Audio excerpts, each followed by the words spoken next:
He told me that before. That was unexpected. That was unexpected, yes.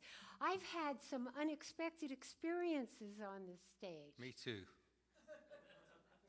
I don't think any of them would compare, though, Jack, to you bending down and kissing my foot on stage. Do you remember that? We were doing a version of Tom Lehrer's Masochism Tango. I was supposed to bring Madeline out a music stand, and I forgot. So, by way of apology, I decided I should kiss her foot, and it just scared her to death. Scared? I didn't know what to do. I stood there, and my brain is going, you got to be witty. You got to do something. And all I could do was, Jack? So I felt real uncomfortable about that. That was unexpected. I didn't know she was going to bring that up. Well, it's unexpected. Lots of things can happen. Tonight, as in all our songs and stories, we try to establish a theme. And what I've noticed in doing that, I think this is our 5th or 6th songs and stories, is how prevalent all themes can be. Unexpected turns out to be, almost everything I do seems to have an unexpected aspect to it. Just if you pay close attention to what you're doing, even in your most focused moments, you're going to have unexpected things happen to you. It's one of those beauties of being a human being, right? Absolutely. For example, we're all born and we're all going to die, but it seems to surprise us when it happens. What is that?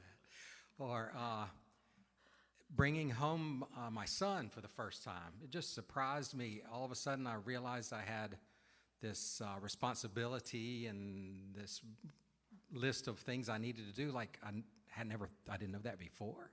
All of a sudden, it was very real, right? How about the moment when you realize you've fallen in love? Yep. That's an unexpected rush, right? It is. Continue. Oh, no, that's great. So this is our unexpected show. We're going to hear some real stories and real songs from our presenters' lives, things that are important to them, things that caught them off guard. So I hope that's good for everyone.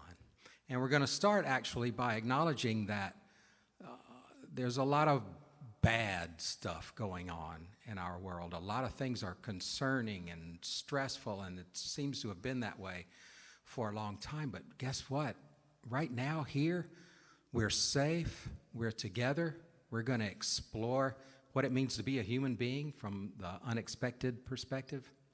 And that's just great. And I would like to thank Chris and Melody for having this place for us to come and do this kind of thing and to be safe together. Yeah. Yay, Chris.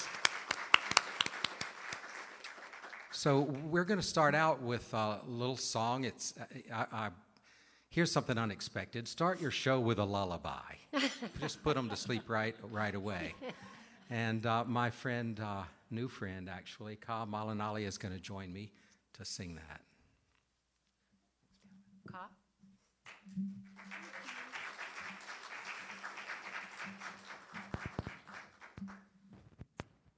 Chris, I'm going to plug this in.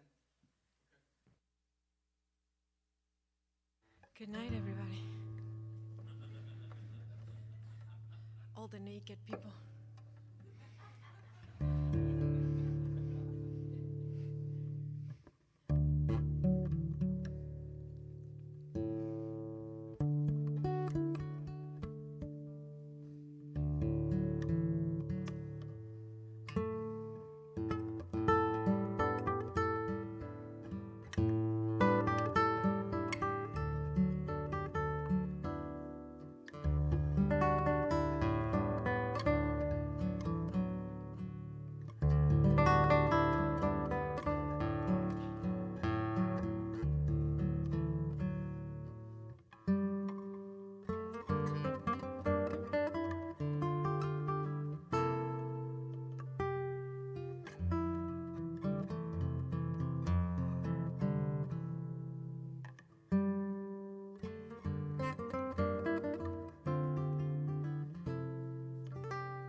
desde la cunita y su mamá Merced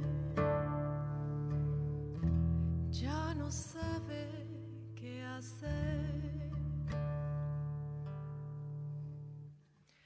Drume negrita, que te compraré una nueva cunita que va a tener capité y va a tener cascabel. Si tu drume te hago papa y bacalao, rico y salao. Si tu drume yo te traigo un mamey muy colorado.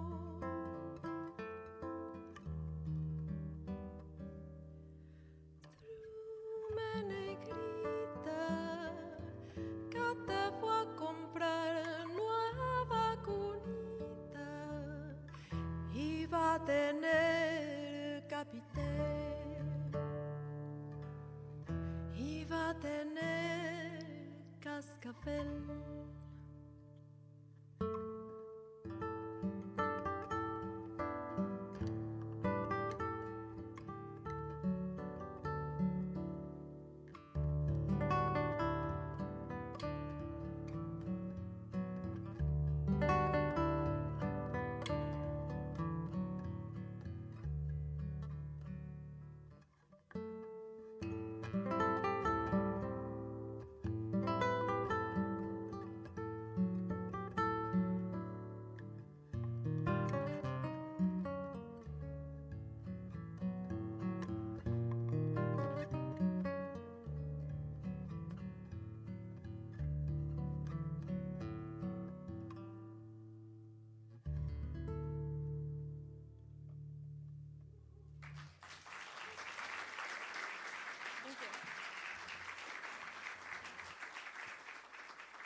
I have unexpectedly lost Madeline.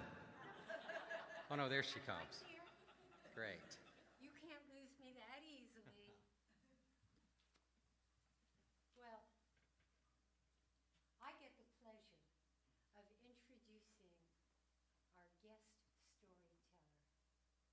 And this is someone you know, and you may be surprised to learn what a good storyteller he is.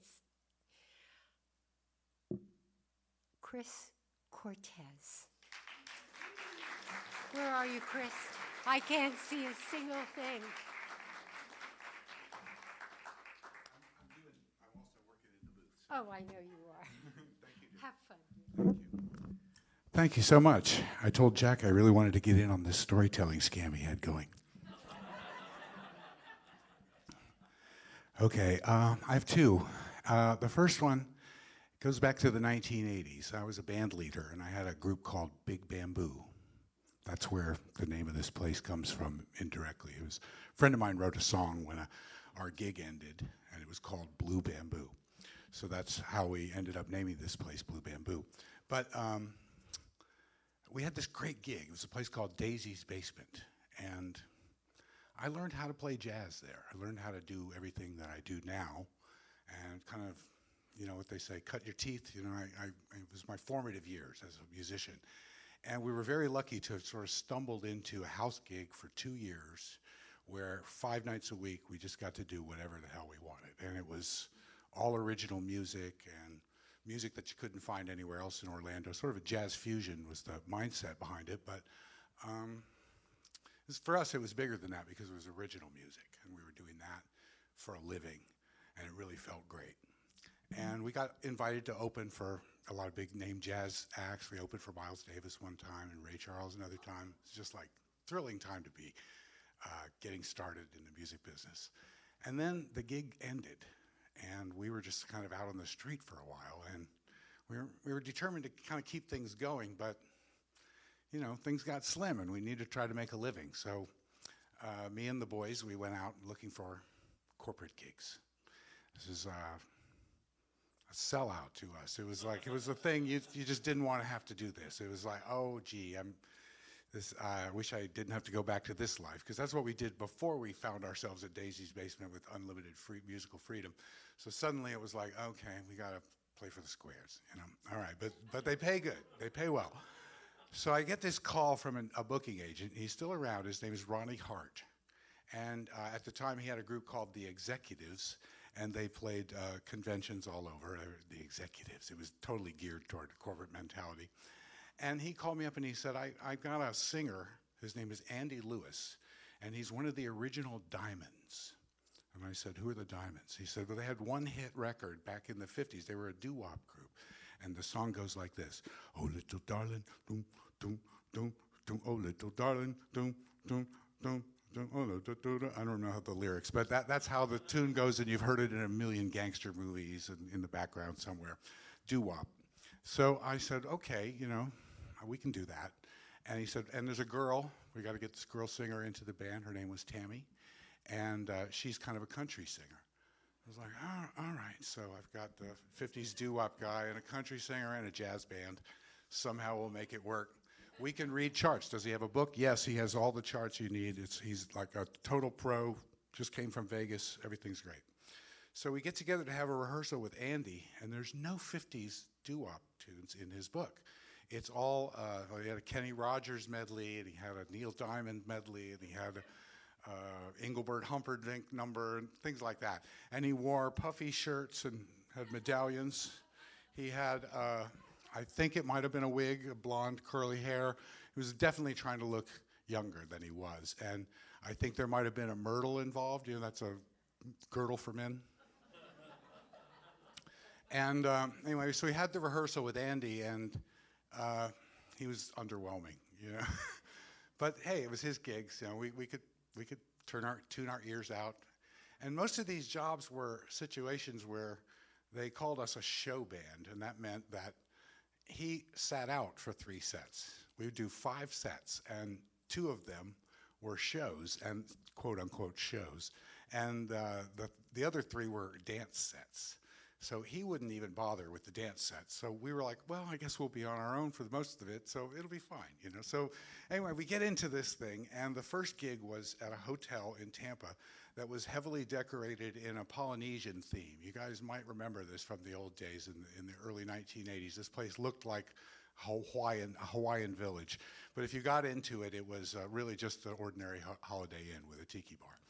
But they did have a quote-unquote showroom, so we went in and we set up, and we were going to be there for a week, and this is how we were going to get our feet wet with the Andy Lewis show.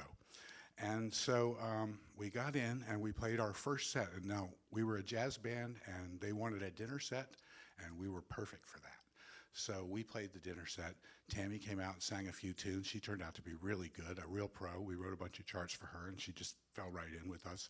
And then Andy came out for set 2, Showtime. And it was, like I said, underwhelming. The audience kind of just had a weird look on their face through the whole thing. I remember his closing number was a Neil Diamond tune. I'm going to try to do an impression. Sweet Cara, pause, line. You had to, oops. Oh, my goodness. Jack. Oh, I broke his stand, too. The guitar's okay. Good news is the guitar's okay. And I'll buy you a new stand, Jack. But yeah, I thought I might move around a little bit. There you go, unexpected. So anyway, where was I? So Polynesian-themed restaurant bar. Andy has just done his set. We finished out the night without a second show. By the end of the second set, most of the people were gone. They made us play a third set, but we didn't play all 5, and we certainly didn't do that show. So the next morning, I get a call from the hotel manager, and he says, we love the band, we love Tammy, can you guys play the gig without Andy? We hated him. So I called the agent, and I said, what do I do? He says, well, you got to have a band meeting and tell Andy what happened. I said, I got to tell him? So that's what happened. So Andy comes in. He was very mad that we were deserting him, that we were willing to play without him. And so He didn't quit, but we pretty much finished the gig, and Andy would come out and do a token set once in a while. But we gave our notice that day. We're not going to work with Andy Lewis anymore.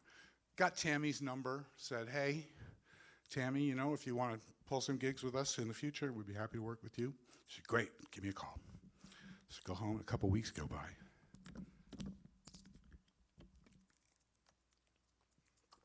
And Ronnie Hart calls again. Chris, I know you don't want to work with Andy, but he has all these gigs, and he doesn't have a band. Will you play the gigs without him? And so the band was thrilled. Yes, let's do that, no problem. There's just one catch. His name's on all the contracts. So if anybody asks, where's Andy? You've got to point to somebody else in the band and say, there he is, that's him right there. They hadn't heard him sing. Back in those days, your agent would sell your band on the basis of a publicity photo. So Andy had a publicity photo, and it looked legit, so that's what people were looking for. But I guess they didn't look too close at the photo because the agent wasn't, well, I'm not going to send that out. So point to somebody if you needed Andy. So there were 8 gigs in a row, and the first 7 went without a hitch. Fantastic. Everybody loved us. We even got to play some of our own stuff once in a while. It was great. Overtime, extra money, fantastic. We get to the last one. It's at MacDill Air Force Base in Tampa. New Year's Eve. Now, New Year's Eve is a night for musicians where we can make all the money we can make. It's the biggest paid night of the year. It used to be. It's not as much as now as it was back then, but sometimes you could make as much as $1,000 a man, and in the 1980s, that was a lot of money, and you would do it all in one night. But they're terrible gigs. Terrible, terrible gigs. Nobody's listening. They're just screaming and noisemakers all the time. And everybody wants their favorite song, and you probably don't know it, so you're working extra hard on New Year's Eve. But to make matters worse, Disney called, and my rhythm section wasn't available. So I had the 2 best musicians in the world playing drums and bass for my band, and they weren't going to be there. And so I called everybody in town trying to get a good drummer and bass player, and I couldn't find one. And I ended up finally calling the last guy on my list. I don't want to say his name. We'll just call him Doug. And Doug had a way of playing the drums that was upsetting to me. So he only played 1 beat and 1 tempo. And the beat it sounded something like this. Boom, boom, pap, boom, boom, boom, pap, boom, boom, boom, pap, boom, boom, boom, pap, boom, boom, boom, pap, boom, boom, boom, pap, boom, boom, boom, pap, boom, boom, boom, pap, boom, boom, boom, pap, boom. So constantly getting faster and slower and never really steady at all. And then that was the only beat. So it didn't really matter what song it was. Memories, boom, boom, pap, boom, boom, boom, pap, boom, like the corner of my mind. It didn't, brick house, boom, boom, pap, everything had the exact same beat to it. So, but he was the only one there. And I said, Doug, do you happen to know a bass player that's available? And he said, yeah, I got a guy, my neighbor. Okay, fine. Can he do it? Can he read the book? I think he reads music. Yes, okay. Great, fantastic. So meet me at MacDill Air Force Base. There's no time for a rehearsal. We'll see you there. So I pull up in my van. I've got the whole PA system and everything in there, and I'm the first one to arrive. And there are neon signs everywhere. It says, Andy Lewis, one of the original Diamonds, 50s doo-wop show. Andy has played in Rome, Paris, Athens, Cairo, Nairobi. And I'm like, oh my God, we need an Andy. Not only that, we need a 50s doo-wop show. We didn't have any material like that at all. We were just playing 80s top 40 music. So, well, I didn't know what I was going to do, but I started making plans in my head. And then the bass player and the drummer arrived. And the bass player's hand was bandaged, his left hand.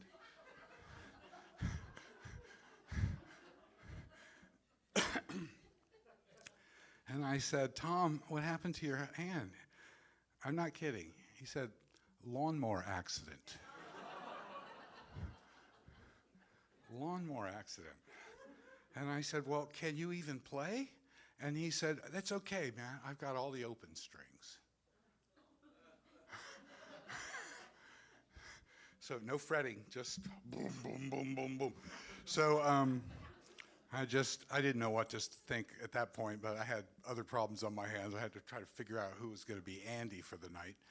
And so we're setting up, and of course my piano player was the last one to arrive. The least likely to be Andy, but I came up with this little scheme, and I said, Gary, we're loading his keyboards in. I'm giving him the rundown. You saw the signs, right? You saw the signs when you drove in. We got to have an Andy. He said, yeah, it looks like it. I said, okay, here's what I'm going to do. So whenever you take a solo, I'm going to point to you and make a big deal about it and say, ladies and gentlemen, Andy Lewis, the original keyboard player for the Diamonds. I thought I might be able to sell it. So we get ready to play, and we didn't really have much time to sound check or anything, but we get everything going, and Tammy and I decided we were going to take our microphone stands and put them out on the dance floor, and then it might appear as if we had some kind of a floor show. We were faking it, but maybe this will work, you know.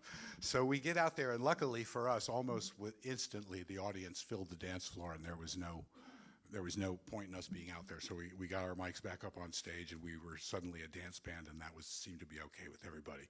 But the music was awful. Right behind me, there was boom, boom, pap, boom, boom, boom, pap, boom, boom, boom, pap, and the bass player, boom, boom, boom, boom, boom, boom, boom. No matter what key we were in, he's in E.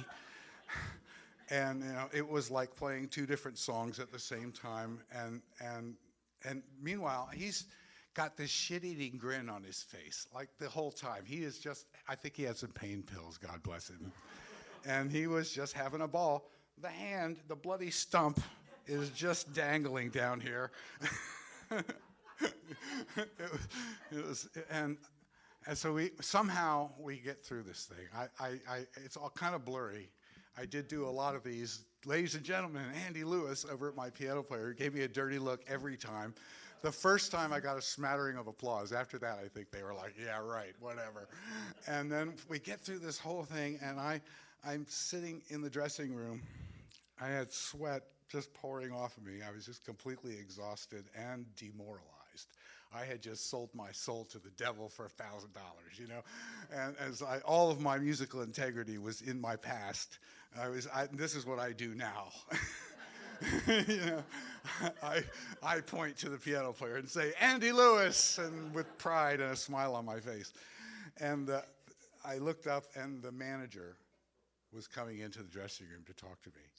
And I was like, oh, my God. I didn't know what to say. I just felt like apologizing, but at the same time, I didn't want to give it away, that he wasn't really Andy and we don't really have an act. And he just walked up to me and he handed me the check and he said, here. Turned around and walked out. My worst New Year's Eve.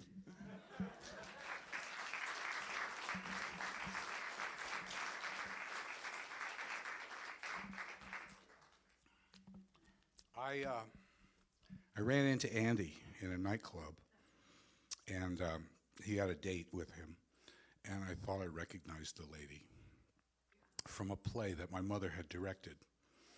And my mother and I were very close. We were good friends, so I didn't think twice about asking her if she knew my mom. And she got very insulted because, like Andy, she was pretending to be much younger than she was and did not appreciate your mother. Of course I don't know your mother. So nothing ended well with Andy anyway. He did seem particularly jovial, and there didn't seem to be any hard feelings. So, but on my end, I got back into being serious about music after that, so it did kind of have a happy ending. So my other story has to do with a time that was similar to what kind of something that we're going through right now. Not exactly the same, but sometimes they are all the same. But September 11th, 2001. So I was in New Orleans. Melody and I were living in Slidell at the time. She had her day job, so she was at the office. And I was in my little home studio, and the news came on, and it was, horrific watching it unfold live. And then she came home from work, and everybody closed down, and we were all in a completely new place all of a sudden. And it seemed like just innocence, as a country, our innocence just vanished that day. And then it was the inevitable march to war that there was no way to avoid. You couldn't talk anybody out of revenge, and it didn't matter that they didn't know who was responsible. Somebody had to pay. And George Bush was, in my opinion, a Napoleon complex afflicted idiot with the biggest war machine at his disposal he had. So he dispersed it and, launched us into perpetual war. And that week was just terrible because you couldn't turn the TV off and you couldn't stand to watch it. It was just, you were just so impotent. There was nothing you could do. And all of our friends agreed with us, and we would commiserate with one another, but we all felt equally helpless. And it was just a terrible, terrible week. And by Sunday, we were completely exhausted. And I suggested that we go into New Orleans and wander around the French Quarter like tourists. Let's just get out of the house and away from the TV set and stop thinking about this for a little while. So we did. We packed up, just some sunscreen and stuff and just headed into the quarter. And we wandered around like zombies for a couple of hours, just looking at, I don't remember anything we looked at because we were just sort of zoned out, just sort of staggering around. And finally we got tired and hot, and we sat down in Jackson Square. Now, if you've ever been to New Orleans, Jackson Square has a big cathedral on one side and a big statue of Andrew Jackson in the middle on horseback. And then across on the other side of the park is the Mississippi River and the Riverwalk. So, and then the French Quarter's on the other side. So there's this little area where artists congregate. There are easels, and you can get a caricature there, but there are serious artists too. Just little makeshift studios, outdoor studios. And then it's also a place where street musicians gather, and sometimes tumblers and acrobats and all kinds of things. They put on a show for the tourists, and they're busking. Busking, that's what we do. We're playing on the street for tips. So we sat down on a bench and got a little lemonade or something, and there was this act who, I swear, I didn't add this to be timely. I called them the Ukrainian Brothers. They definitely had a thick Eastern European accent, and I thought Croatia, Ukraine, someplace like that. They were standing on a park bench. One of them had a guitar with 2 strings missing, and the other one had a popcorn box with the bottom taken out, and he was using it as a megaphone. And they were singing "Taking Care of Business." But they did not know there was a verse. So it was just the chorus over and over again with this very thick Eastern European drawl. Out of tune, 4-string guitar. And they were banging away, and they had a small audience. They had 2 young women were interested in them, and they were the only people in the whole park enjoying the music. Everybody had the same look on their face. You'd look around, and all the tourists were like, God, when will this be over? Because there was no verse. It's just the chorus again, and again. And finally they stopped, and they went off arm in arm with the 2 young ladies. And I looked over at my wife, and I said, see, honey, there are groupies at every stage of the music business. So right about that time, I noticed a new act was warming up. They were right in front of us, but they were the invisible people. They were homeless, so we hadn't noticed them until then. But they were kind of like a flotilla. They had all their possessions around them, but they were still a band, and that was something they were doing. They were out there working together as a band. So there was a woman an African-American woman with a clarinet. There was a man with a missing leg who had a guitar and also a missing string on the guitar. There was a tuba player and a guy with a snare drum, and then all of their stuff.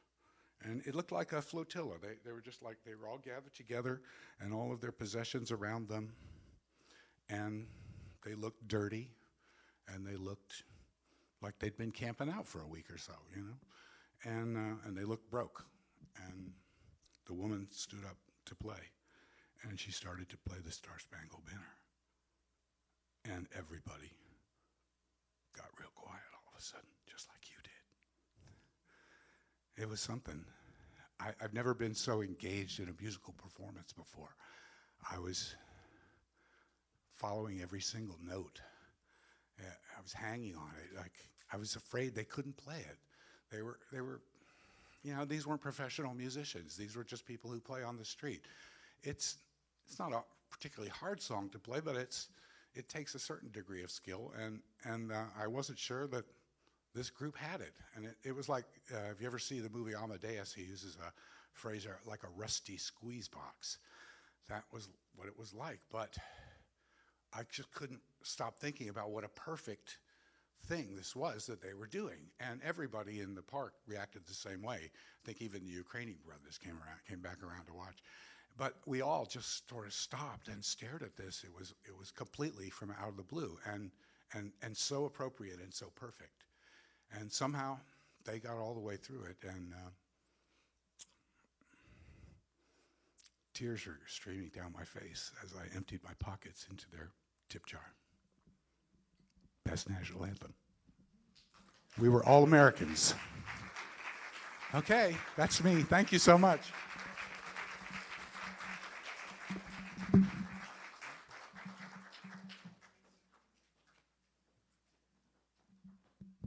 It's my pleasure to welcome back to the stage Ka Malinali.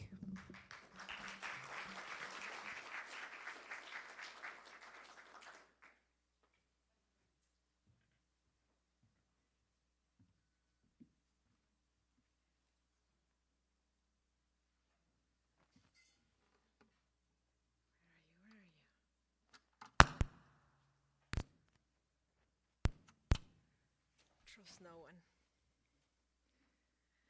Hi again.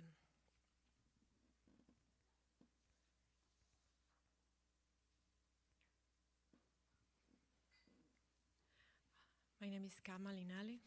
I'm very glad to be here, to have the chance of to share my music with you all. I want to thank Jack, wherever he is, there he is, for inviting me in to be part of tonight's program, and Chris for facilitating this beautiful space. All but one of the songs that I'm going to play tonight are originals of mine, and Chris has very graciously offered to put the translations, the captions on the screen for those who are new to my music and the ones that don't understand Spanish. And Chris, I appreciate it. Thank you very much. So, okay, about this first song.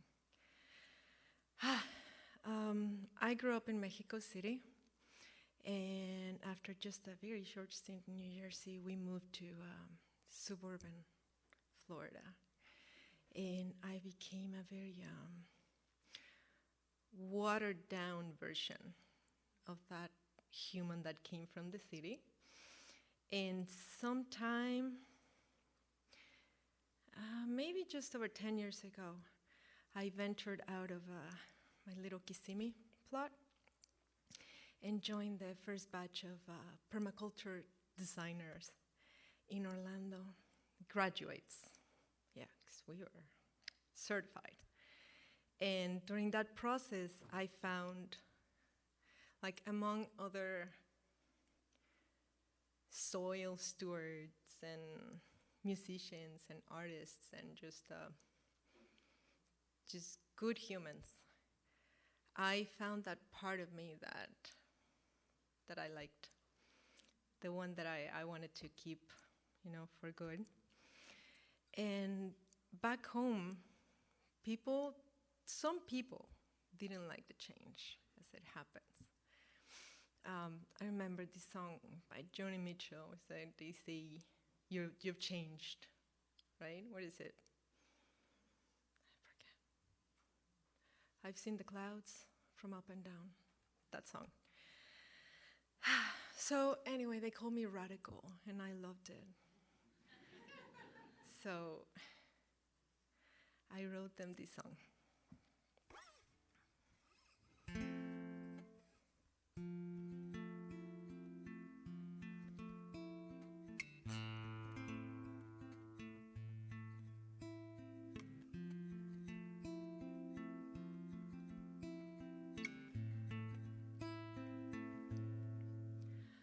Buscando tesoros, dejamos atrás la emoción.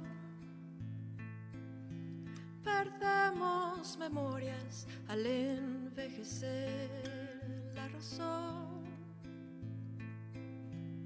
Llevamos en vida corazas sobre el corazón, blandiendo la espada por miedo a sufrir por amor.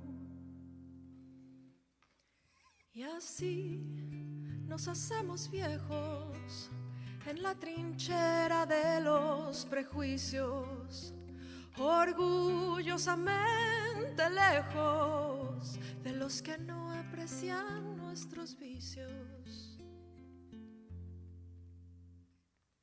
Mira, qué pequeños somos, andando el camino, rodeados de otros que igual como tú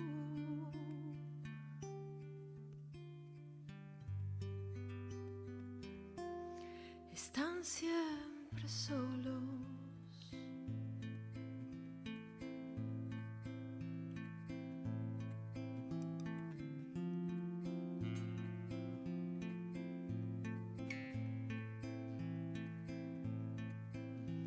Cargando una fría armadura, tan fría como las piedras y los metales que atesoramos, con el temor de perderlos o que sean robados. El casco sobre la cara esconde sonrisas, prohíbe el beso, privándonos de momentos que no volverán.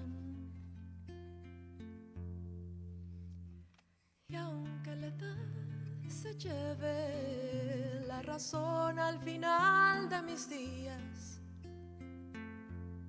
yo viviré sin la armadura, andaré el camino al lado de otros que igual como yo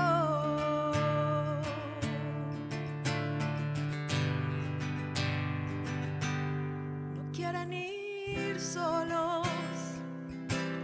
Renuncio a mi espada, dejo mi coraza,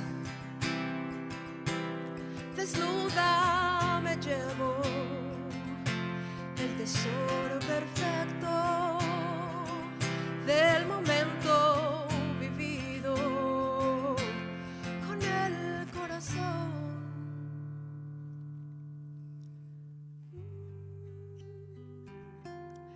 Libre y abierto.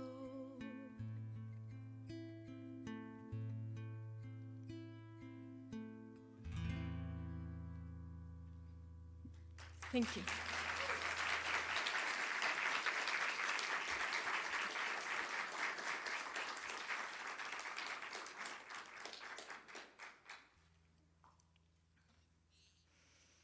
It almost got me, that song. Okay.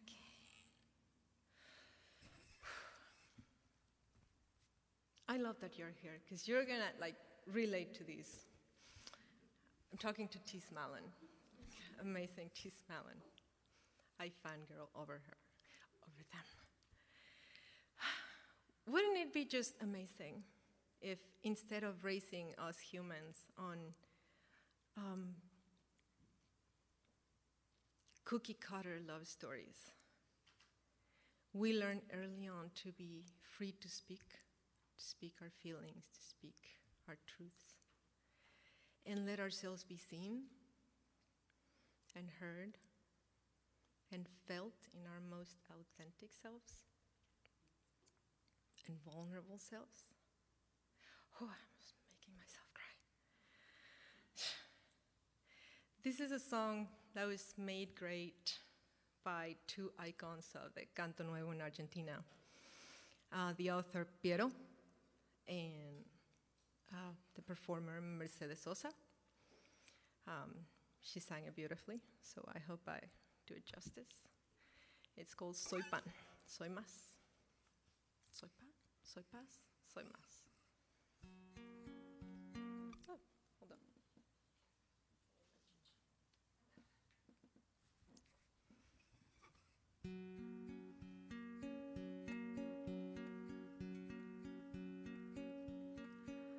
Yo soy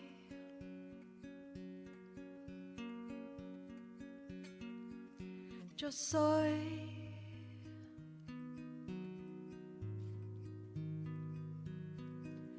yo soy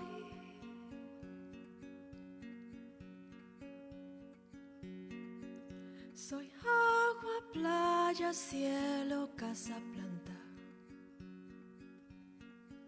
Soy mar, Atlántico, viento y América. Soy un montón de cosas santas mezcladas con cosas humanas. ¿Cómo te explico? Cosas mundanas.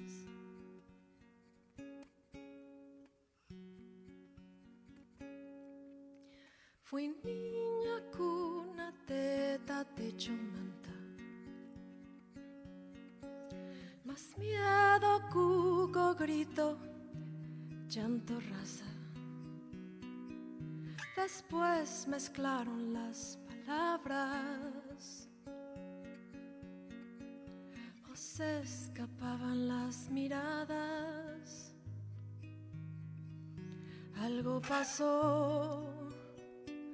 No entendí nada.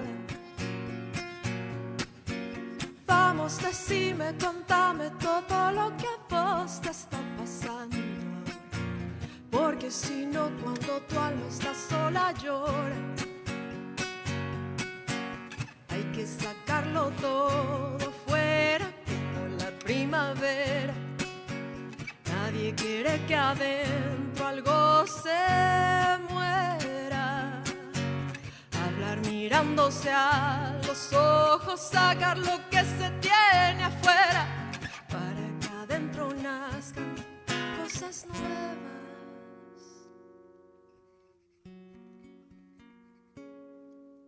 Soy pan, soy paz, soy más, soy quien está por acá.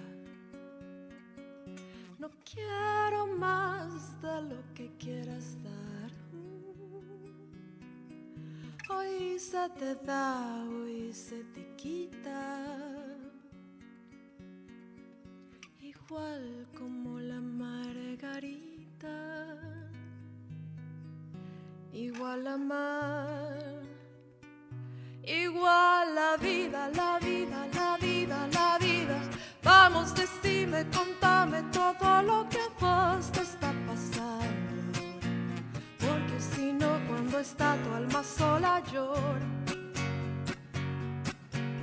Hay que sacarlo todo afuera como la primavera. Nadie quiere que adentro algo se muera. Mirándose a los ojos, sacar lo que se tiene afuera, para que adentro nazcan cosas nuevas, nuevas, nuevas, nuevas, nuevas, nuevas, nuevas, nuevas, nuevas.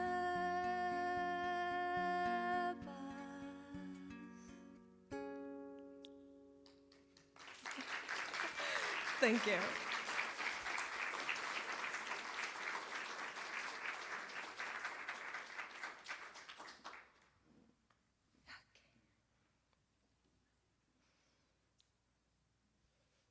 This next song is the timeline of a relationship.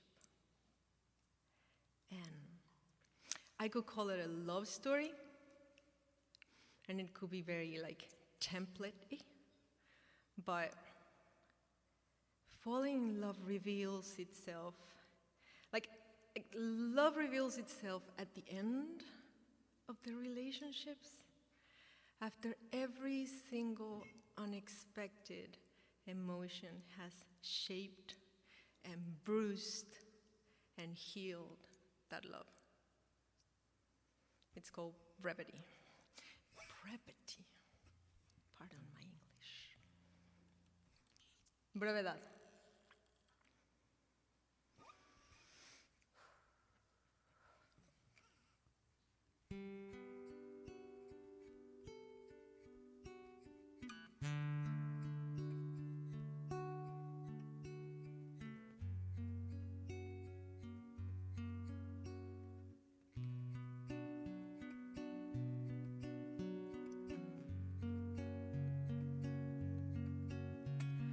Frágil, libre como el polen de una flor,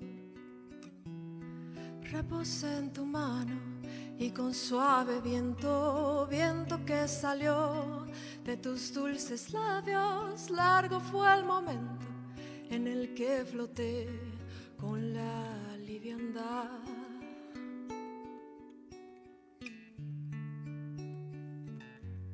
De párpados cerrados, cuando a media multitud te siento a mi lado.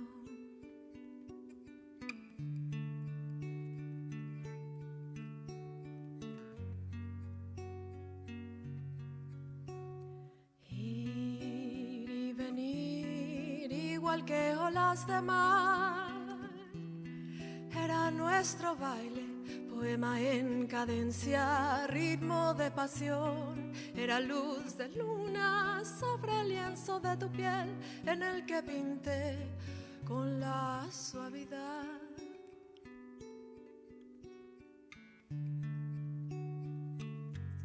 De beso y caricia, un paisaje vasto, hasta madrugar.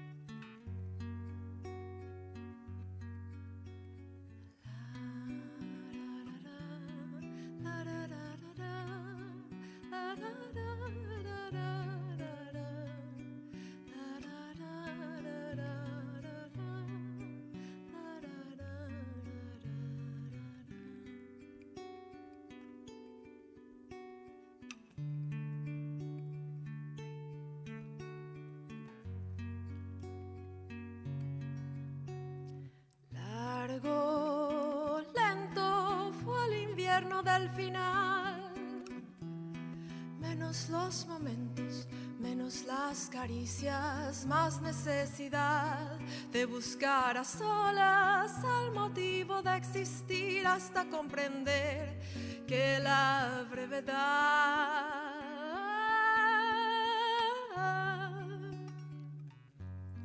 de la vida simple he de amarte al día y dejarte ir.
Thank you.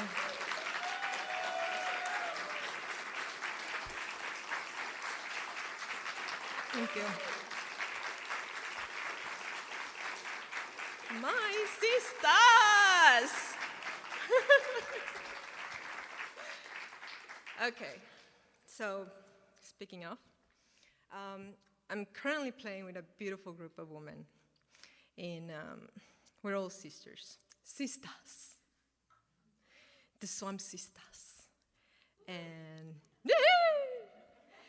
And together we are the Roots Troupe, the nucleus that I'm playing with. Tomorrow we're gonna have a big party. And sister number one, Beth McKee, put together this amazing event.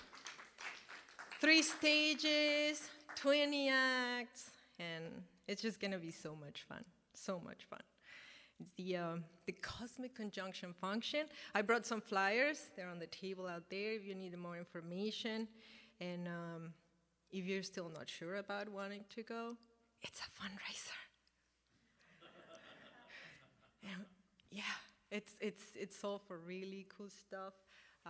We work together and raise funds to collaborate with Second Harvest in the summer to feed school-age children throughout the summer, and a lot of other things. Like I need another 20 minutes to explain.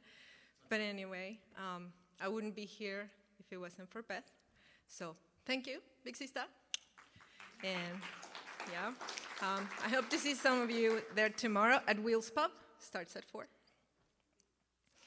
Okay, so now. So I have a beef with Jack Graham because he stole my line.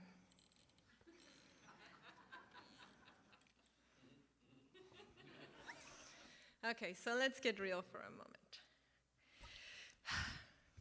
When we are born, we have this one thing that we have guaranteed. That's that we're gonna die. It's death. And yet, we go about our lives not expecting it all. So, what would you say if you came face to face with death?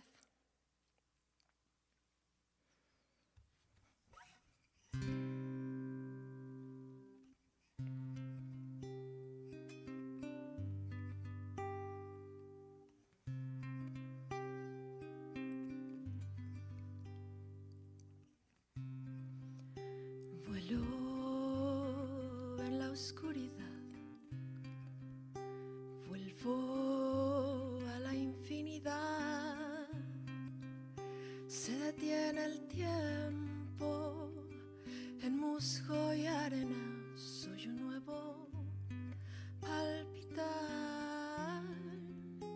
al mirar tu rostro, veré una sonrisa. Yo sé que me perderé en sueños que no alcanzaré, con ojos cerrados de tu mano al vacío me lanzaré.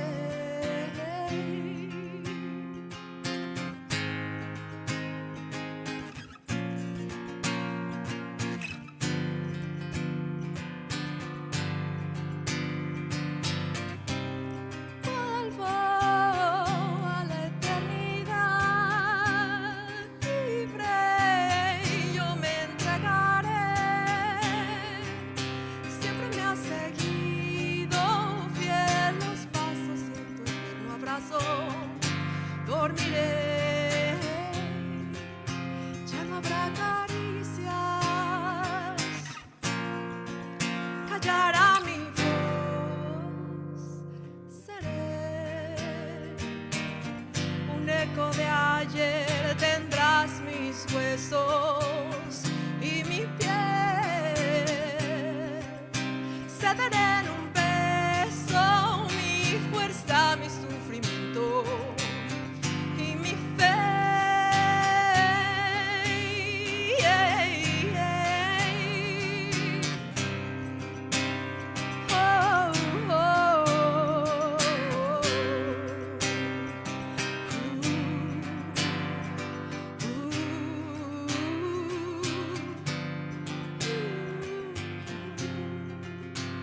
Sueño eterno, calmaré tu sed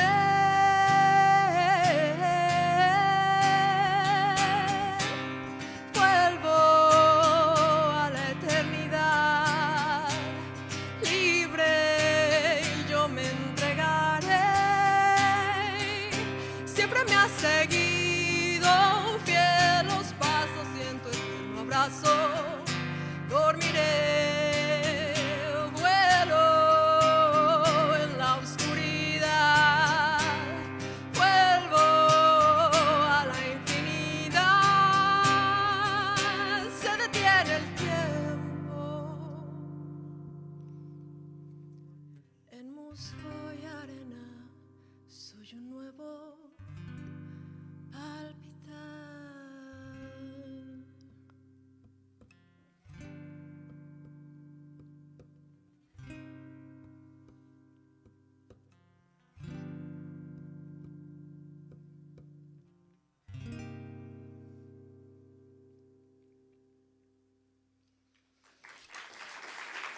Thank you very much. Kamalinali, it's been a pleasure and an honor to play for you all.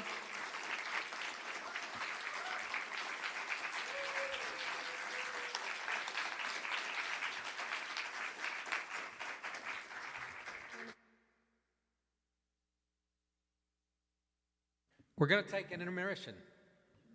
Did I say that right? We're going to have a short intermission, and we'll be back with Madeline Potts.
Okay.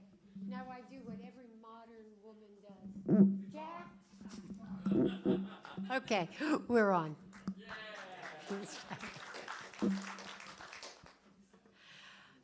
I have a couple of little stories for you tonight. And I'm going to get right to them. I call this first story, A Pig in a Blanket. My mom was an artist in the kitchen, and I took it for granted.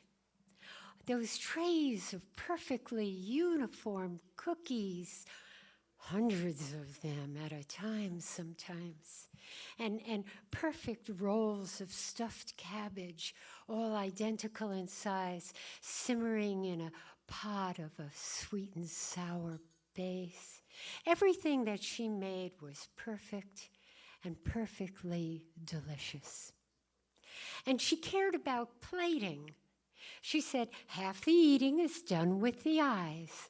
So if it's green, sprinkle it with paprika. And if it's red, sprinkle it with parsley. And always have olives and lettuce and tomato on hand to garnish your plate. And there was truth to that. My mother also concerned herself about nutrition. Every morning she listened to the nutritionist of the day on the radio, Carlton Fredericks. We were eating whole wheat bread before anyone else was talking about whole grains. We even drank certified raw milk because of the healthful enzymes in it. And she was ahead of our times when it came to nutrition, and we took that all for granted too.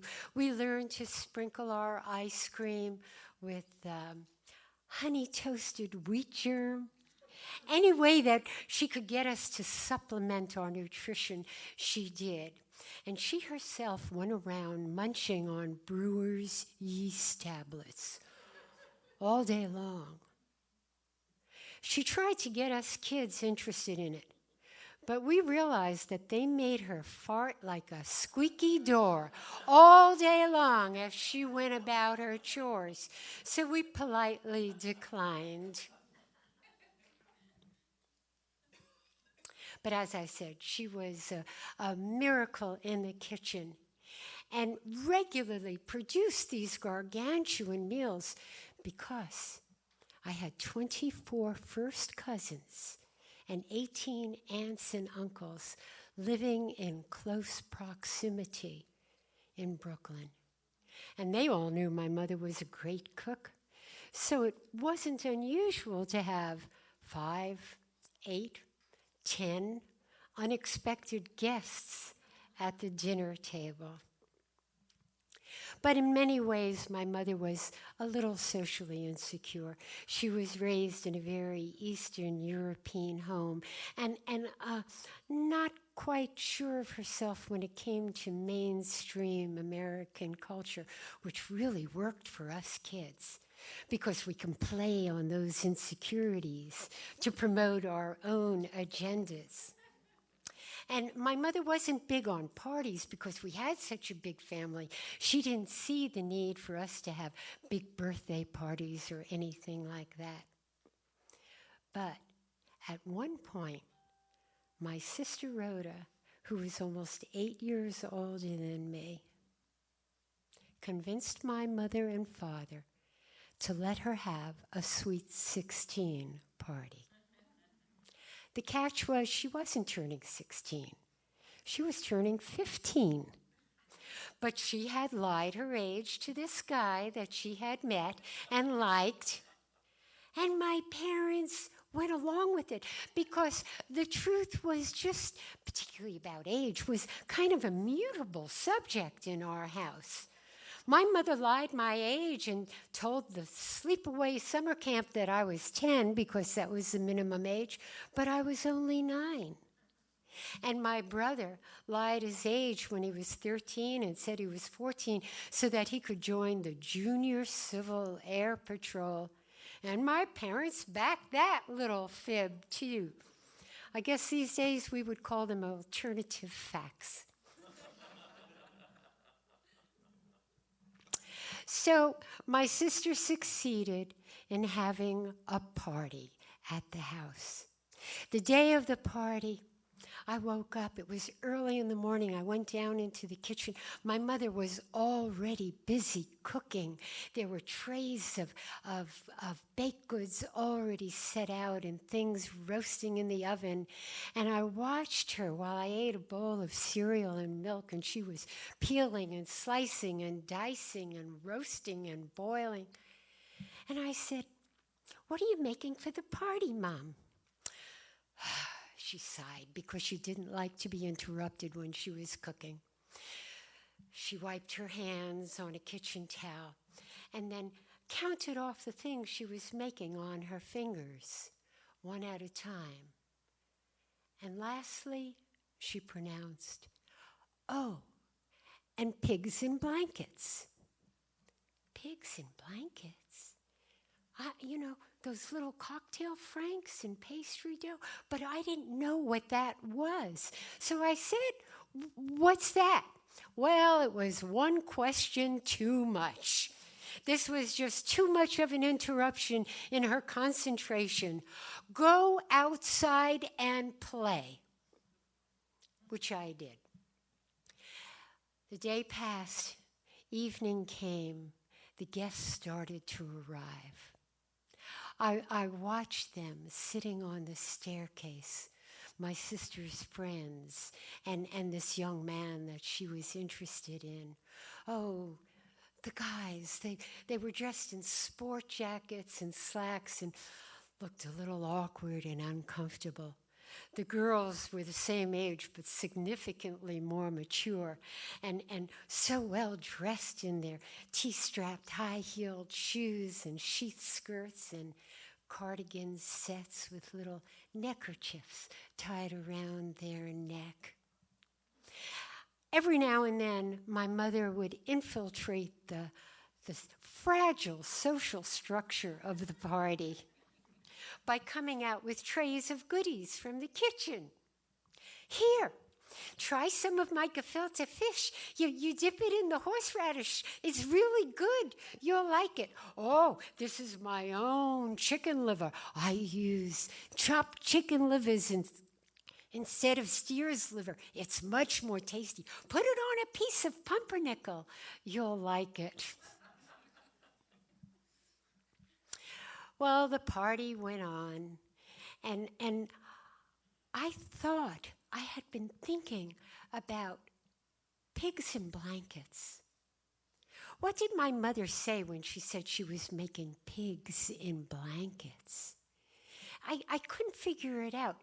See, we didn't observe the laws of kashrut, the Jewish dietary laws, but we ate in that style.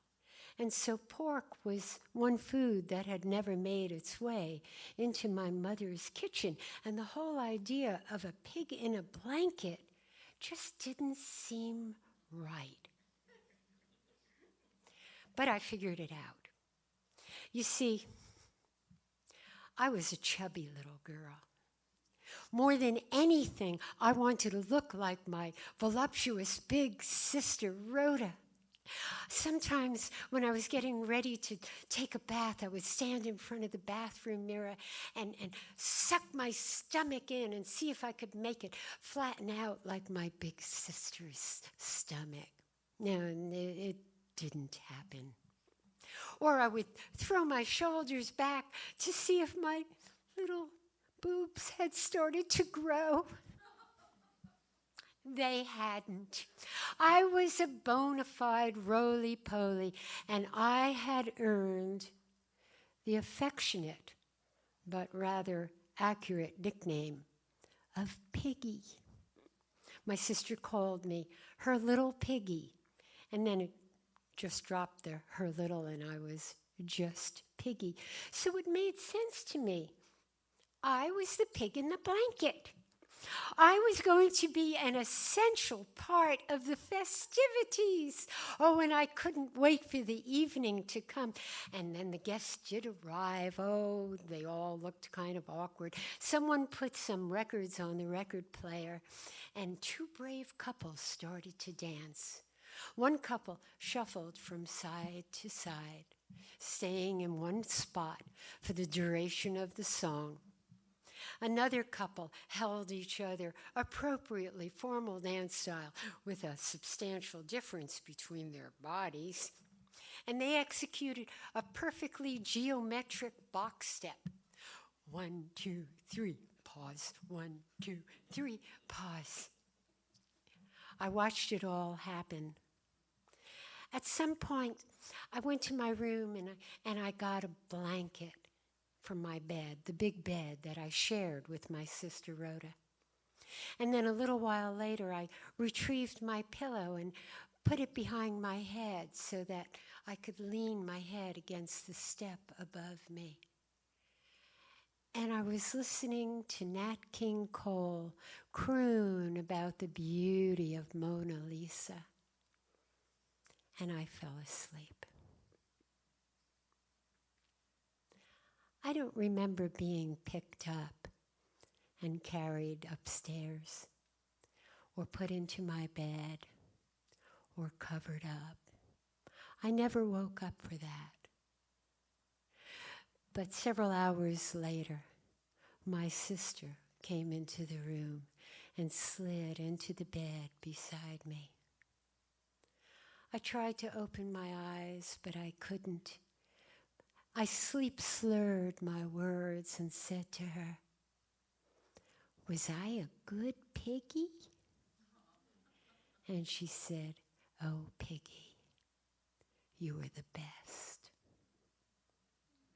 Pig in a blanket.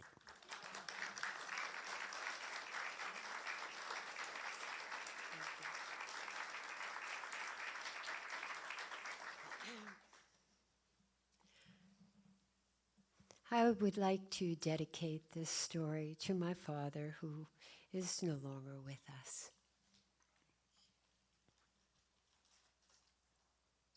Hey, fatty. Hey, dummy. Across the street, Freddie Curo was taunting us. He did that to all us girls in our 5th grade class. My mother told me to pay no attention, just look the other way. And I did. But then I got to the corner of Bedford Avenue. And my mother also told me you had to look both ways when you cross the street. So I looked one way, no cars. I turned the other way, and something slammed into my face. I stumbled backwards. I held my head up. I didn't know what happened. I felt momentarily dizzy. And when I took my hand away, it was covered in blood from my fingertips down to my elbow. I had never seen so much blood. I didn't even know where it was coming from. My friends that were with me shrunk back in horror. They didn't know what to say and what to do. And then a woman who was on her porch, who saw the whole thing, came flying down the steps. She took off her apron and wrapped it up and pressed it against my eye. She said, "Hold it there," and she led me up the brick steps into her house, through her living room and dining room to the kitchen in the back. She sat me down on a stool next to her counter, and she washed my face, and she washed my hands, and she gave me a clean, cold compress to hold against my eye, and then she called my mother. It took several minutes for my mother to arrive. This was back in the day when very few women drove. She walked over. It was 6 blocks away. And when she walked in, she moved my hand and took the compress away from my face and grimaced. And I knew something was wrong. We walked home, And I still held the compress. The kind woman who had taken me into her home said, "Don't worry about returning the washcloth. Just go ahead and keep it and take care of your daughter." I guess my mother had already called my father because he arrived home early from work very soon after we got home. He looked at me, piled us all into the car, and drove to the doctor's office. I had a deep gash between my eyelid and my eyebrow. It needed to be stitched up. But the skin was so traumatized, I never even felt the Novocaine shot when he gave it to me.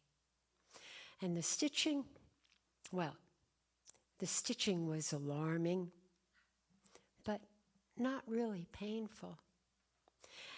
And when I looked in the mirror, I had a big white bandage above my eye, but otherwise, I looked with me, like me, so all was okay. And the next morning, my mother sent me and my now black eye and my big white bandage to school. I was a celebrity. Freddie Curo is absent. When I left school that day, I had a surprise. My mother and father were outside waiting for me. I got in the back seat of Daddy's car, and we drove to Freddie Curo's house. We climbed the steps. My father rang the doorbell. A woman answered the door, a pretty woman with blonde hair wearing a shirtwaist dress with an elastic cinch belt around her waist. My father introduced himself and my mother, and then me. "This is my daughter, Madeline, that your son threw a rock at yesterday. It took 7 stitches to close the gash. She's lucky that she didn't lose an eye." The woman stood there. She opened her mouth and closed it again. And then she leaned over her shoulder and yelled, "Fred, Fred, come here, Fred." I thought she was calling her son, my assailant, Freddie Curo. But it was Fred Sr. who came to the door. He was a tall man with slicked back hair.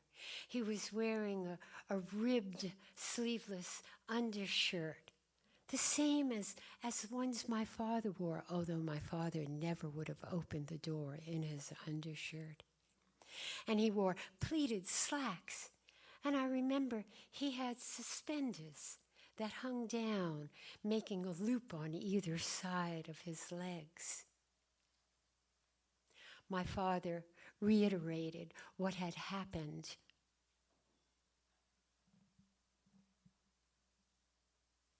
Fred Sr. looked at my father and said, "Well, boys will be boys." I didn't have to look at my father to know how angry he was. I could feel that anger just coming off of him in waves. And I knew a couple of things about my father that Fred Curo Sr. didn't know.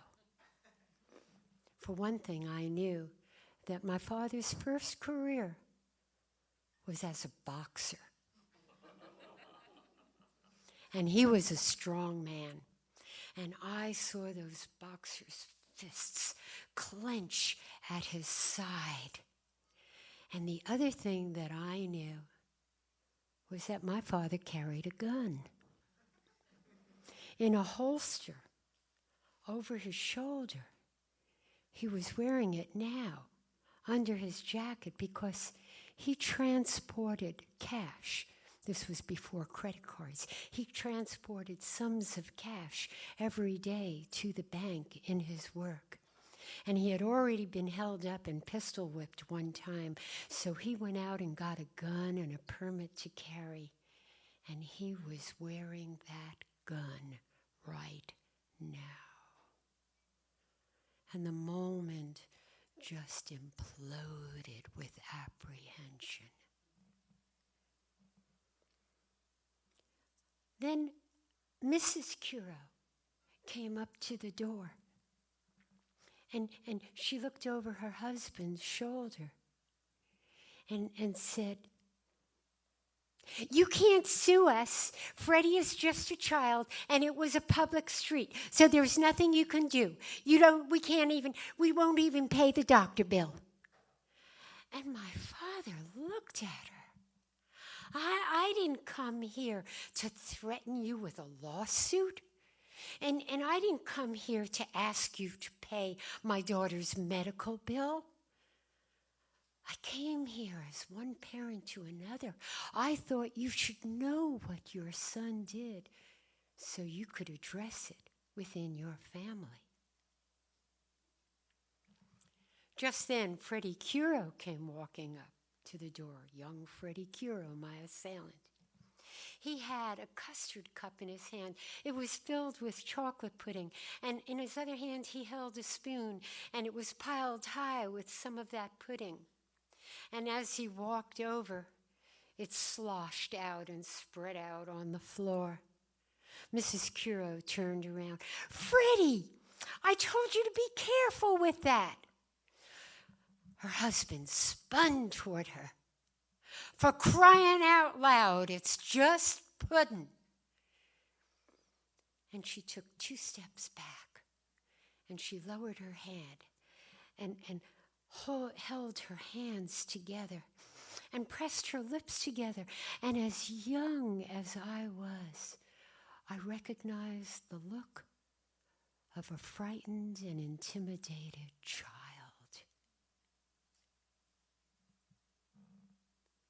The man looked at my father. "We're done here." And he slammed the door. Oh, if my father was angry before, he was positively livid. He stood fixed in place. I could see little veins popping out in his temple, throbbing. He didn't move until my mother took his arm. "Nat, there's nothing for us here. Come on, Nat. Let's go home." Reluctantly, he turned around. We all walked down the steps and into my father's car. He sat with his eyes closed for several minutes.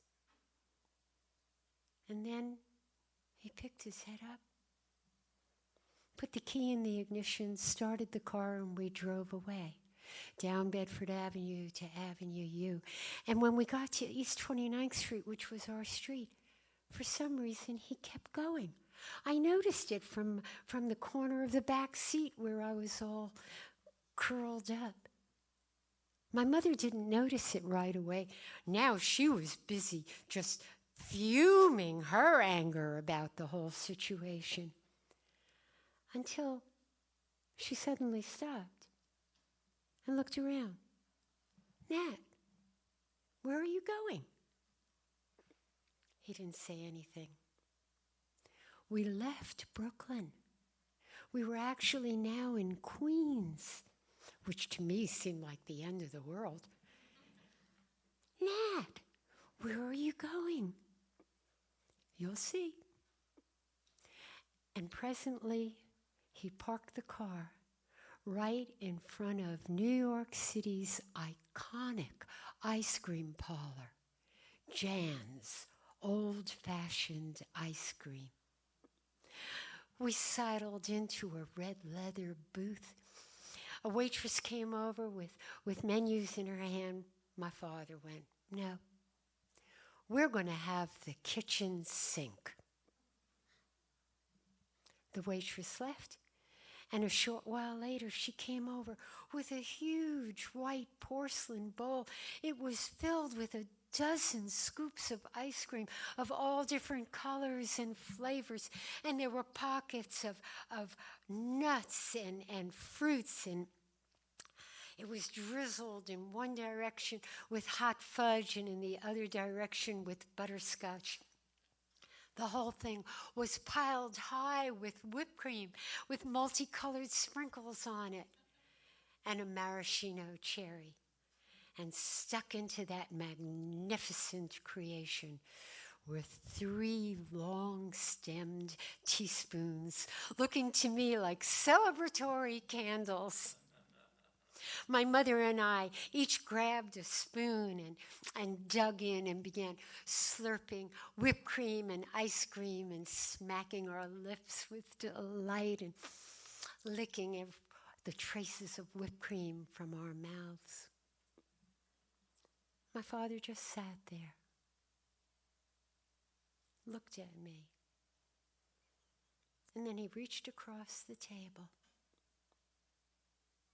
And with a gentleness that you don't expect of a full-grown man, he reached over the table and touched my cheek. Then he grabbed his spoon and he smiled, and we ate up all that ice cream. Thank you.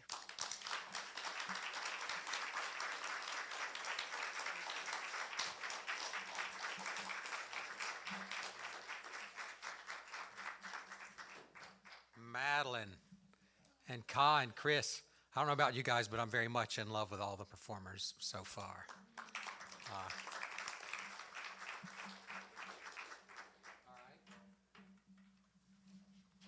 Somebody broke my... I know. Oh my God.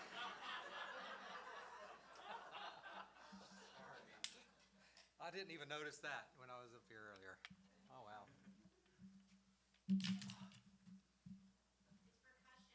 It's percussion now.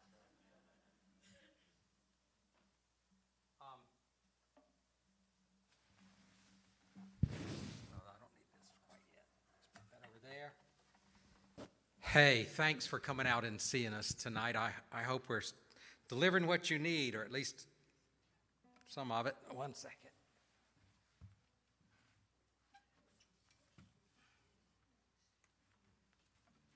What else?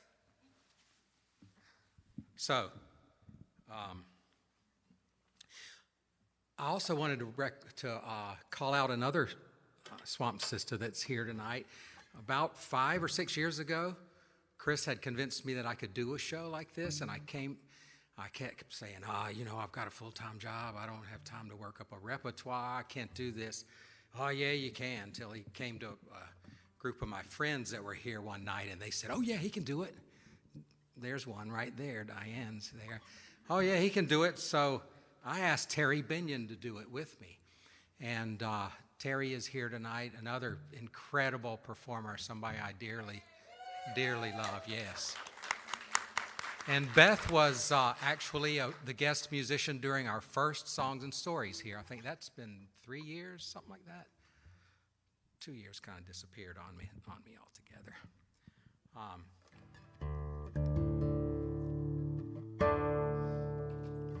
So I've got some things I want to do for you, and one of them is, I always said I'm not going to do a song that has a la-la verse. Well, I was wrong. I'm going to do one of those right now.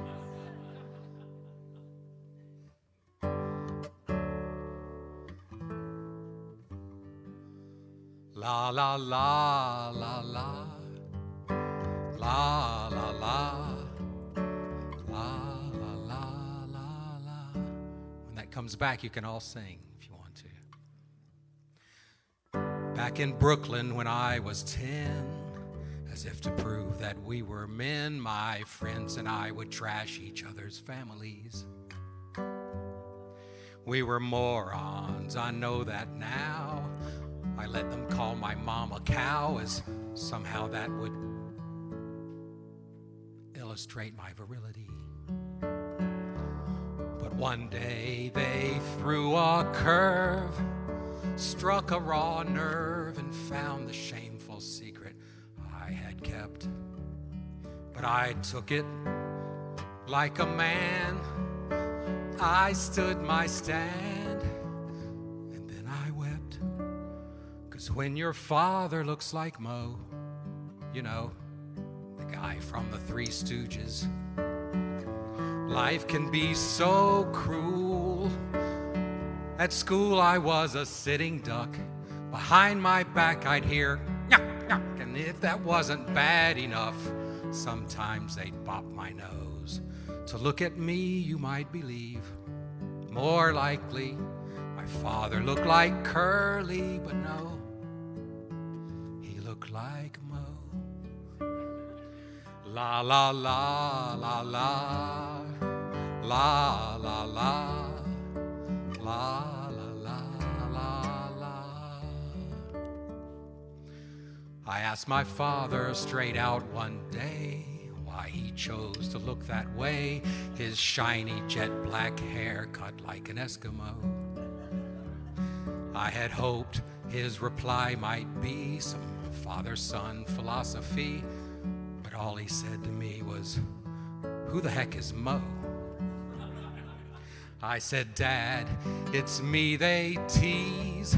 I'm begging you, please, won't you wear your hair more normally?" And we stood there, eye to eye, guy to guy, and he said, "Certainly, 'cause when your father looks like Mo, you know, the guy from the Three Stooges, life can be so cruel." He took off to the barber chair, kept his word and cut his hair, and you'd have thought right then and there that I'd have been content. But damn if that was not the year they lined up a replacement in the lineup. So it went, my father looked like Shemp. La la la la la la la la la la la. Where are you guys? La la la la la la la la la la la. Yay!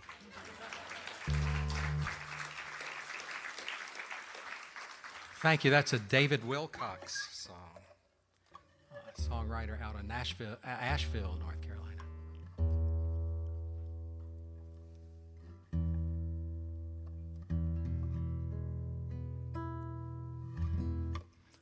This is an original that I wrote for this show, and I think what's unexpected about this is how strong and how quickly we can love and how forgiving we can be when that's what's happening. Plus, I just like this sound right here.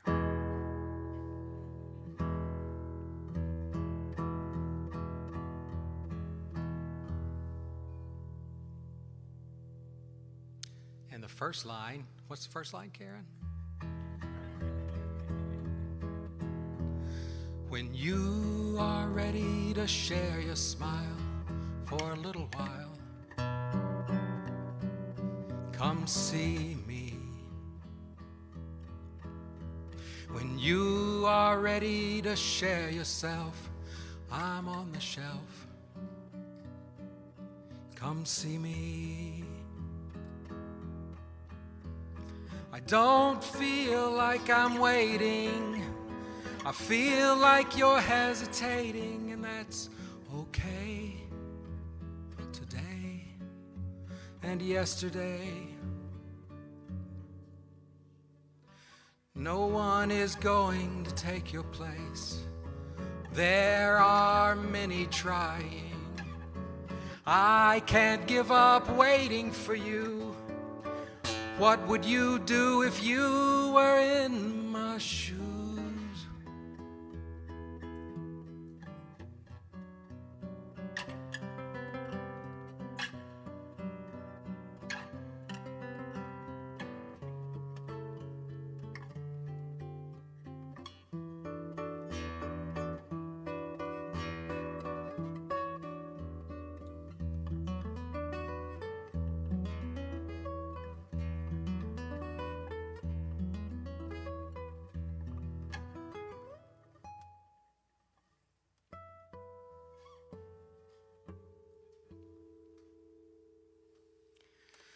I remember when you said goodbye and fell for him, had his child come see me.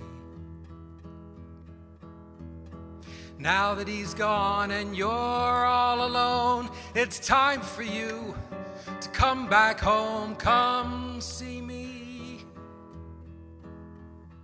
You and your daughter are so alike, it's wonderful. Come see me.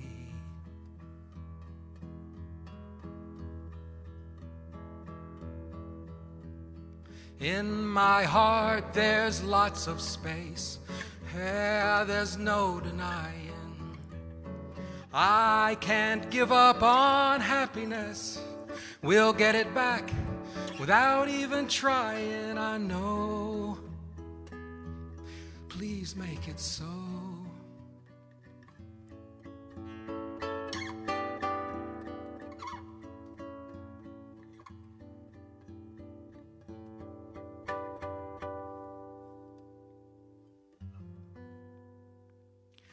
Hold on to that horse as we spin around the carousel. We'll get us some ice cream, top it with some caramel. I love you and I love your mom. Yes, your dad was a great guy. Every time you speak of him, puts a sparkle in your eye. I know you love me and I love you. There's nothing that I wouldn't do to keep you safe. Warm at night, you send my heart on an endless flight. And when I'm old, can't get around, it's here this memory will be found. My thoughts will be much more earthbound. You're gonna hear me say, come with me.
That one, Melody Cortez named Gypsy Lullaby, but it was a gift from pandemic isolation.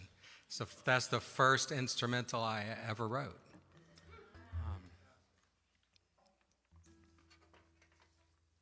I've forgotten what I was going to do next, so I'm going to look.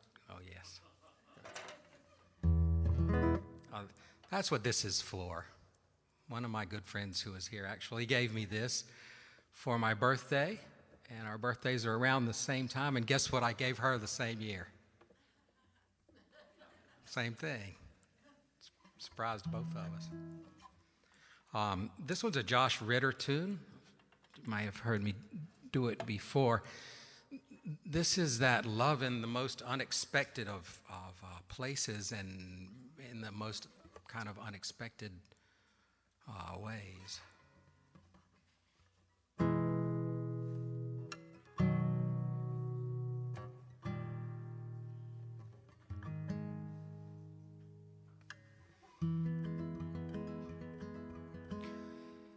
If this was the Cold War, we could keep each other warm. I said on the first occasion that I met Marie. We were crawling through the hatch that was the missile silo door. I don't think she really thought that much of me. I never had to learn to love her like I learned to love the bomb. She just came along and started to ignore me. But as we waited for the big one, I started singing her my songs, and I think she started feeling something for me. We passed the time with crosswords she thought to bring inside. What 5 letters spell apocalypse, she asked me. I won her over singing W-W-I-I-I. She smiled. We both knew she misjudged me.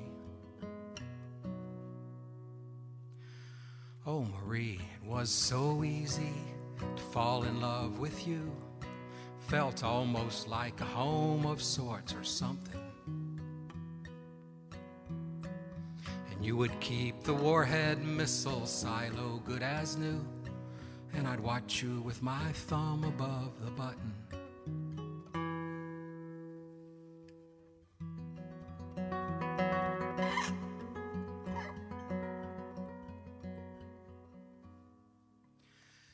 Then one night you found me in my army issue cot. Told me of your flash of inspiration.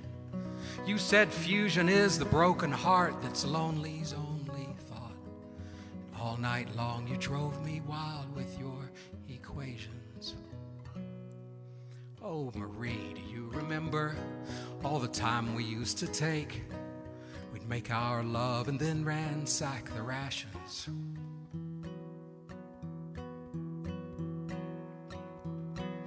Think about you leaving now in the avalanche cascades, and my eyes get washed away in chain reactions.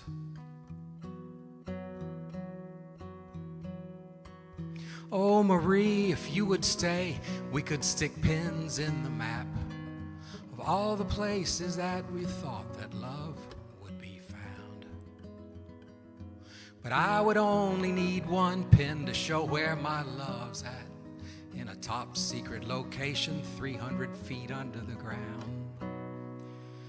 We could hold each other close, stay up every night, looking up in the dark like it's the night sky.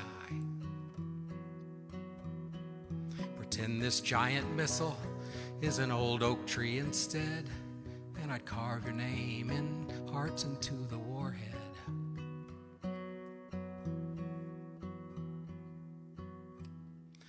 Oh, Marie, something tells me something just wouldn't work above, that our love would live a half-life on the surface. So tonight, while I hold you closer just because when our time runs out, I get a little nervous. And I think about the big one, WWIII. would we ever really care? The world had ended.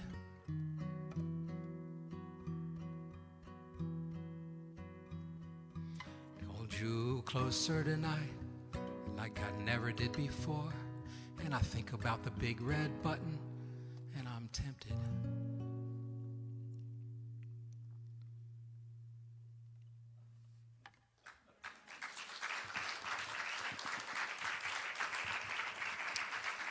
Oh, thanks. Guys, I love that you would come out and see us. I'm happy that we got to spend this time together. I hope I get to see you all again sometime soon, here or anywhere else. And I would like, again, to thank Kyle Malinale, Madeline Potts, Chris Cortez, and good night, Mrs. Cortez.